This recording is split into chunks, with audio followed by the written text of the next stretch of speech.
Welcome back. You're listening to The Voice of Russia in London. My name is Brendan Cole.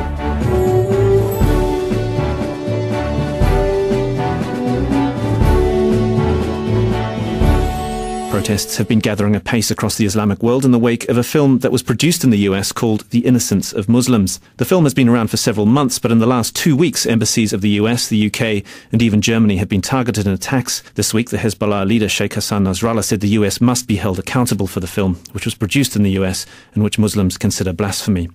Meanwhile, yesterday, the World Council of Churches called on Pakistan to change its blasphemy laws to prevent the abuse of non-Muslim Pakistani citizens.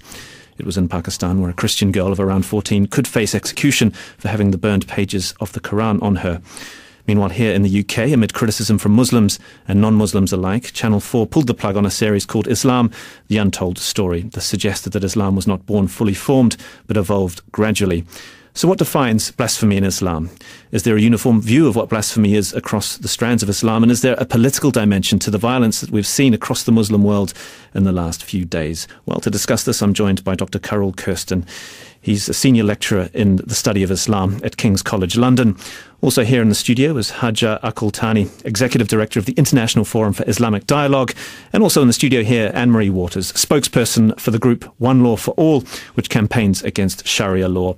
On the line, we have Myriam Francois-Carrah. She's a journalist and postgraduate researcher at Oxford University. Carool Kersten, I guess it's understandable to why the film is considered offensive. But what's your reaction to some of the violence that we've seen in the last few days? It is understandable that a lot of Muslims take offense of this film. That is probably even the intention of the film.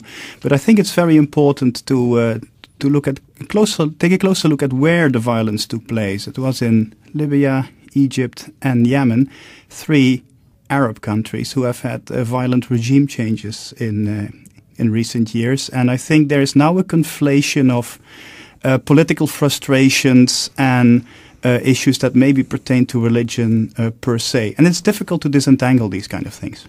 I'd like to turn to you, Myriam Francois-Carrah. You wrote earlier this week that we shouldn't compare Christians who are offended and regularly derided and not going around burning embassies with Muslims. What can you explain a bit more about that? Well, I was referring, of course, to the international dimension, which is that Muslims, and specifically largely as the professor from King's actually mentioned, referring to people who are in countries that have for a long time been under dictatorships. They've been, if you like, repressed, and now they've lived through very violent periods in their recent history, and some of them are still living very violent periods, in particular Yemen, which involve the US. And so when we talk about comparing Christians who in that sense, if you like, are the dominant force, and Muslims who in this case would be viewed as a minority voice, the power relations are not the same. And if you try and,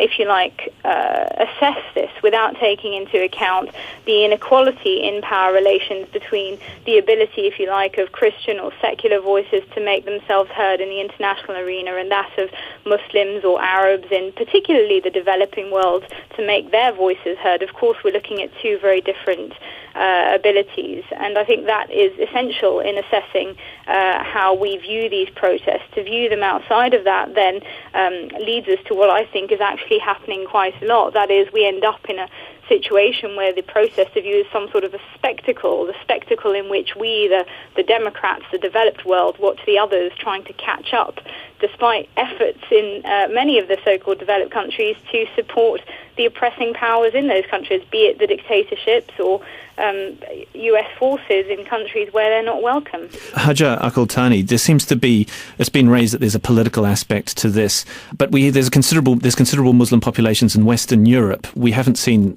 protests like that. Why do you think that is? I think it will be very misleading to consider the reaction in Arab countries, especially some of them, as a representative of, the reaction to all these incidents. Definitely, there are different directions to the reaction to the incidents. There are people who consider the film, for instance, as a very laughable and a very silly film that is not even worth reacting to. And there are, on the other extreme, people who think this is representing kind of a trend against Islam, and they are misusing this or abusing this for political agenda. We have to know this full spectrum of reaction to it before we can really consider some judgments. Well, Anne-Marie Waters, what's your group's position on the protest that we've seen? Well, first of all, it's very much sort of clear to us that this is being whipped up. These protests are very much being encouraged in an area, as has been mentioned, of great political upheaval recently. And it's also an area where Islamism, where political Islam is coming to the fore, as it is as a political force all over the world. As part of that, this whipping up protests and whipping up violent protests, and here in the UK, attempts to silence any criticisms of Islam or Islamism is very much a part of that aim to enforce or impose Islamism, particularly throughout the Muslim world, but also on Muslims in the West.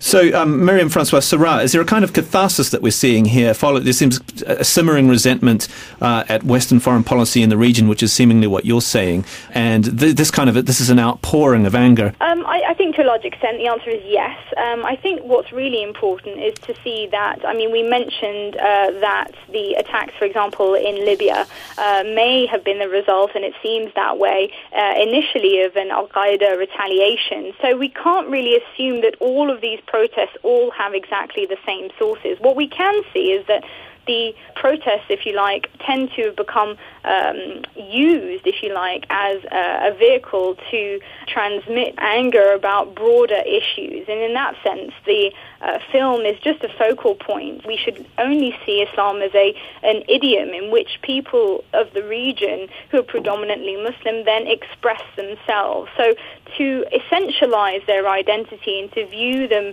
only as Muslims is in many ways to miss, if you like, the fact that that's just one part of their identity. Isn't it a concern that the protesters aren't really making the distinction between the actions of the US government and the actions of some individual filmmaker? It's interesting that you say it's worrying that they don't make the distinction.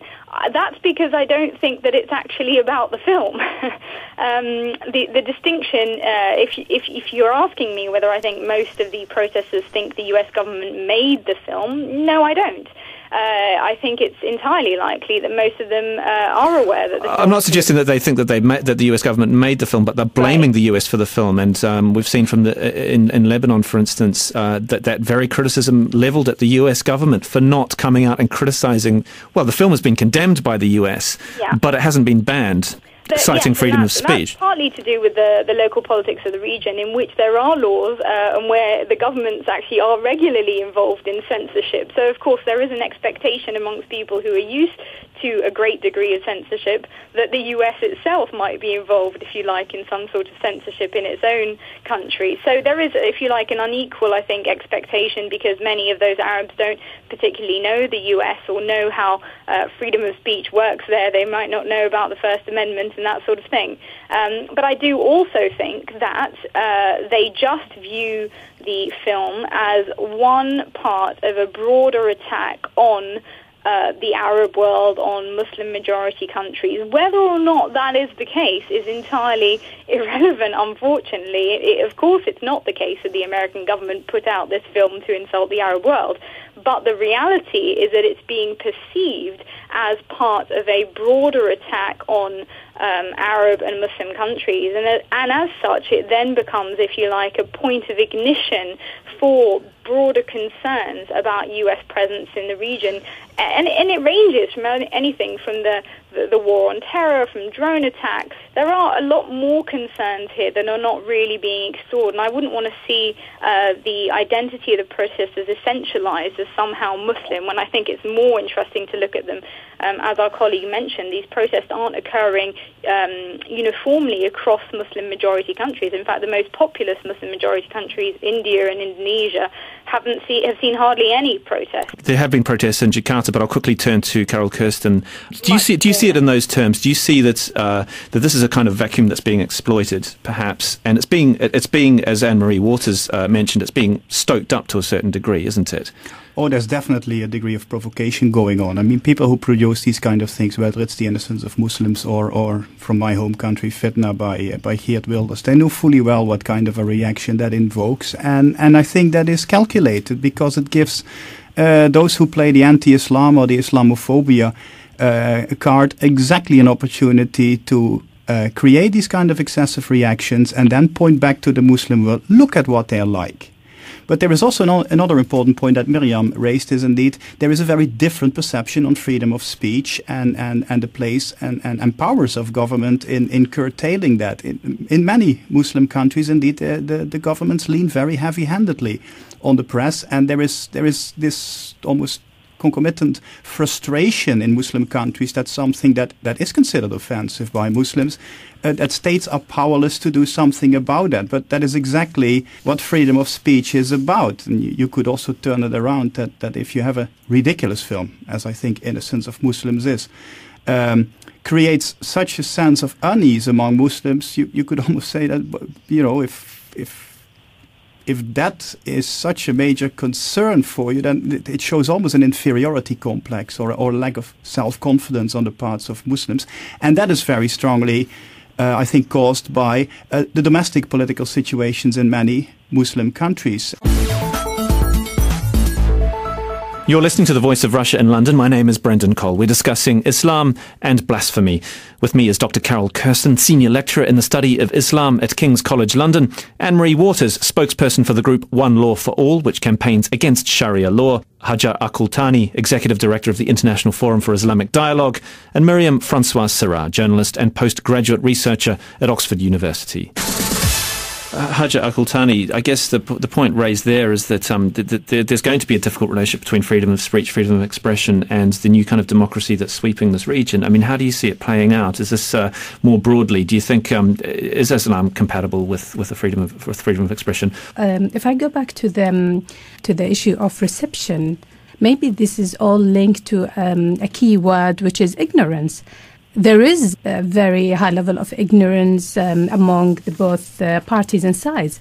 People in the Middle East assume that this is how their prophet, or Muslim people, this is how their prophet is perceived by Western, and that's why they are angry about this perception. People on the other side think that people who reacted to this film, they don't understand the concept of freedom of expression and the open society and the modern values, all these things. I think this ignorance is doing this excessive reaction and giving it this volume. To be very honest, I think what we need to do is to educate ourselves and educate each other about our religions. Yes, we need to know about each other. We need to know about each other's religions and faith and values. But that'd be a difficult argument to make to tens of thousands of people baying for blood, effectively, wouldn't it? It surely rests with the leaders, the religious leaders of those countries, and they're not going to do that, not if it's politically expedient for them not to do so. No, I'm not talking about the religious leaders. The religious leaders are products of those cultures and those establishments and institutions which are now under review from some sorts of forces in those societies. When we talk about Muslims, it's really very misleading to say Muslims are or Islamists, even Muslims in the West.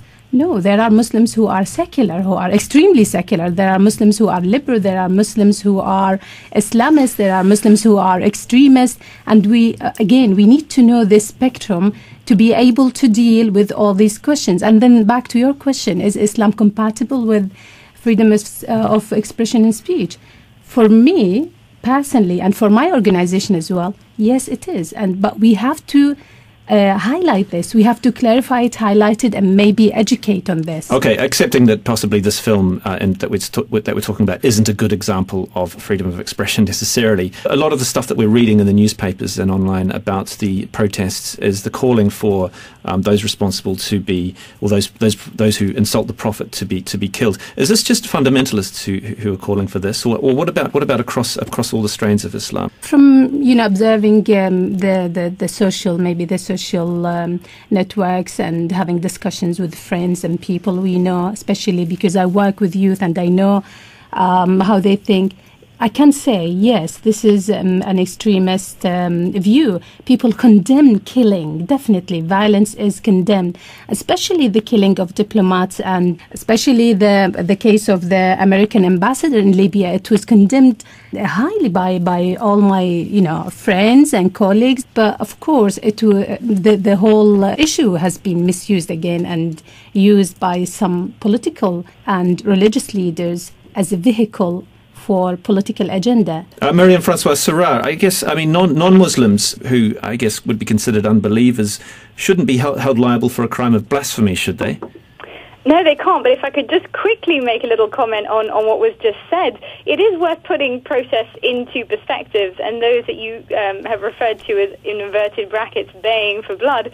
There's only a very small percentage, we're talking in single-digit percentage of the global Muslim population that is actually protesting, and it's only a very small percentage within that single-digit percentage of Muslims who are actually calling for things like the death penalty or whatever it may be, execution, and all sorts of other horrors. So it is worth putting these things into perspective when we start talking about, is it all Muslims that want those who make these sorts of films killed?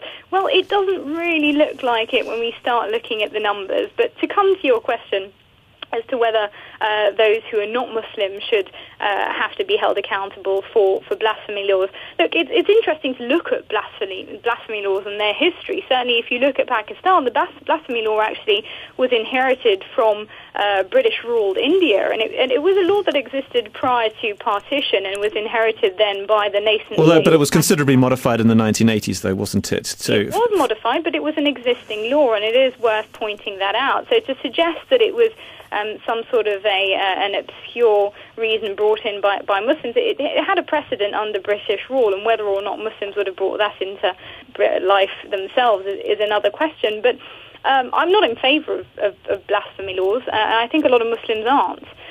But you're looking at, again, very complex local political situations. If you look at Pakistan, for example, there have been many parties that have sought to brought in laws to either repeal the blasphemy law or to try and limit it.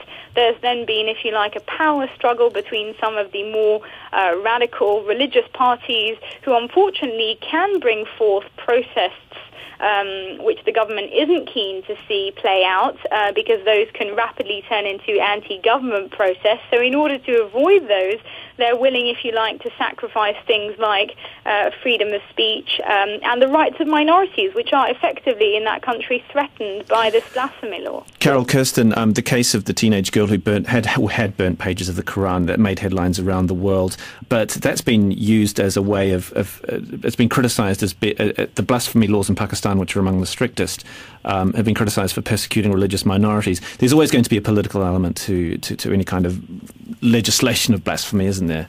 Absolutely, and it becomes especially complicated when it is invoked that these principles are derived from what we often call in shorthand and in a very cavalier manner, Sharia Law, which is actually, if you look at it from a bit of a scholarly point of view, it's an abstract notion, and many areas within the legislation that we project as Sharia law are not equally well developed. It's very clear on personal law, marriage, inheritance, divorce, these kind of things. But when you come to these kind of political issues, and in particular relations with non-Muslims, it's very ill defined, because in the formative period, there was a Muslim empire which had its minorities, but there was also this big outside world which was not politically dominated by the Islamic empires.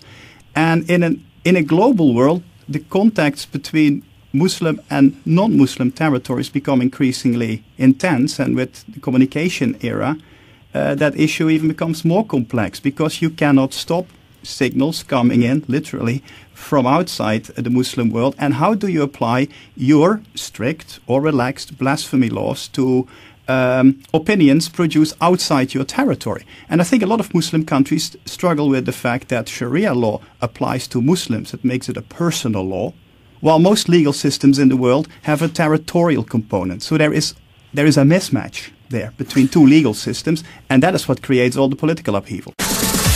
You're listening to The Voice of Russia in London. We're discussing Islam and blasphemy. With me is Dr Carool Kersten, Anne-Marie Waters, Hajar Alkuhtany, and on the line, Myriam Francois-Carrah. You've raised Sharia law. I'll turn to Anne-Marie Waters, whose group One Law for All campaigns against Sharia law. I mean, in the terms of what your group does, how is the issue of Sharia law, how is it developing over the last 4 years since your group has been in existence? I mean, there's more of a call for it to be applied all over the world. I mean, we're seeing a first Sharia court, for example, open in Belgium, great demands for it in Australia, and the demands are growing all over the world. There's a global Islamist movement, which its stated aim is the implementation of hardline Sharia. And I mean, Sharia law may be abstract to some people, but it's not abstract to people living in Iran who are living under it. And to say that Sharia law doesn't impose a death penalty for example, for blasphemy is simply not true to the people of Pakistan or the people of Iran or the people of Saudi Arabia. So it's all very well to talk about Sharia law in an abstract now, but there's a reality out there that people are suffering under. And, if it's not Sharia law, then I suggest we tell the government of Iran that it's not Sharia law, because they seem to think that it is. But Sharia is also a code of conduct as much as anything. Absolutely. It's how to treat other people. It's how to live your life. Absolutely. Look, if it's been described as a personal law, and if it was a personal law, and which for some people I'm not doubting that it is, I understand that it's a code of living for people in their personal private lives. I have no problem with that. I have no right to object to that. But it isn't a personal law in that it is being imposed by states all over the world, and they are slaughtering people while imposing this law. So in that instance, it isn't personal, and it's very much public, and it's very much something that I maintain my right to speak out against. Do you see it in that way? No, I have to point out a misunderstanding here. When I say personal, I'm not saying that it is limited to the personal sphere. It applies to individuals, people who are Muslim, while legal systems generally in the world pertain to a territory, the law of the land, as they call it in Britain. And it applies to me as much as a Dutchman living in the UK as to British citizens. Islamic law, you could almost say, follows Muslims all over the world. And that is what I mean with that mismatch. We have a sort of an international system of nation states where some Muslim countries have chosen to take elements of Sharia law as part of the national law. And that is exactly where the trouble starts. And the blasphemy laws, by the way, were coined primarily in its formative period to deal with apostates. And there are pretty gruesome penalties imposed. It becomes complicated when indeed you start accusing people who are non-Muslims who say offensive things about your religion. They're not apostates. They're beyond the pale, you could almost say. Anne-Marie, you want to react to that? I mean, you said that Sharia sort of follows Muslims all over the world. I mean, you not all Muslims want Sharia, far from it. So what about the Muslims who want the right to criticise Islam? Or, Muslim feminists, Muslim liberals, they should not have this kind of blasphemy, Sharia-based blasphemy laws applied upon them. So to say it should apply to all Muslims, I think is completely wrong. There are many Muslims who wish to speak out in plain criticism, not even anything particularly offensive. If you take Hamza Kashgari, the Saudi journalist, who merely tweeted that he would meet Muhammad as an equal. This is not about Muslims and non-Muslims. It's about theocrats imposing brutal medieval laws upon people, particularly Muslims. I completely agree with you on that. It's just the situation people find themselves is unfortunately not like that. In many Muslim countries, Muslims don't have that choice, indeed, to say, well, I choose not to adhere to these things. There is indeed a very strong state sanction, and that's what it is. It's a state sanction. The Channel 4 documentary, which was pulled, the screening was pulled in the end, and it made some controversial statements. It suggested that Islam developed over several centuries rather than being fully formed.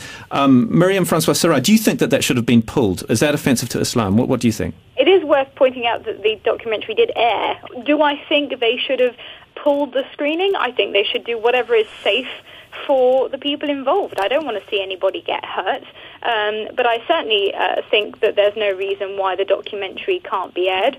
What I do think is that many Muslims who were responding to this, and there weren't violent protests in response to this, the documentary itself was, if you like, criticised primarily by people who questioned its historical sources. Hajar Alkuhtany, the chair of Muslims for UK, said that every broadcaster and historian has the right to examine the historical origins of any faith. And the debate needs to be had about these things, doesn't it? It's already going on in the Muslim and Arab world. I mean, there are thinkers who are even more braver in dealing and questioning the history of Islam, the compilation of Quran, and it's going on. And there are so many books about this. I mean, I think it is, if we, as Myriam said, if we put it in a context or perspective, it's actually about the power relations between the West and Muslim world, and it's being used, and these issues are used. And it's also about the image of Islam. There are broader political issues. It's not about an academic research. It's not about an issue of a questioning